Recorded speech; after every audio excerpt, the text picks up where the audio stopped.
సాక్షాత్ ఆ స్వామివారు మానవ రూపంలో వచ్చి ఆపదలున్న తన భక్తులకి సహాయం చేశాడన్న విషయం మనలో ఎంతమందికి తెలుసు. అమెరికాలోని చికాగో యూనివర్సిటీ చెందిన మహిళా ప్రొఫెసర్ జెసికా ఆవిడ హైదరాబాద్ హిందూ మతం మీద రీసెర్చ్ చేయడానికి వచ్చినప్పుడు ఖైరతాబాద్ వినాయకుడిని దర్శనానికి వచ్చి ఆయన మహిమని చూసి ధరించిపోయి జెసికా అనే పేరు నుంచి జ్యోతిగా అనే పేరుగా నామకరణం చేసుకున్న విషయం మనలో కొంతమంది మాత్రమే తెలుసు. కేవలం భాగ్యనగరానికే కాదు యావత్ భారతదేశానికే గర్వకారణంగా నిలిచిన ఖైరతాబాద్ గణేష్ గురించి మనం తెలుసుకోవాలి.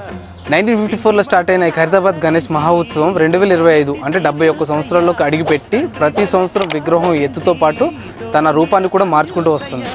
అయితే కొన్ని కారణాల వల్ల ఈ విగ్రహం యొక్క ఎత్తు తగ్గించినప్పటికీ భక్తుల కోరిక మేరకు ఈ విగ్రహం యొక్క ఎత్తు 60 నుంచి 70 వరకు ఉండాలని కమిటీ నిర్ణయించుకుంది.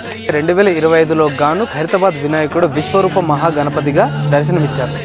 ఇంకోటి మనం ముఖ్యంగా తెలుసుకోవాల్సింది ఏంటంటే ప్రజా శ్రేయస్సు మరియు ప్రభుత్వ ఆదేశం మేరకు ఈ వినాయకుడిని గత కొన్ని సంవత్సరాలుగా మట్టితోనే తయారు చేస్తున్నారు. ఈ విషయాలని నేను స్వతహాగా చెప్పట్లేదు, తెలుసుకుని మాత్రమే చెప్తున్నా.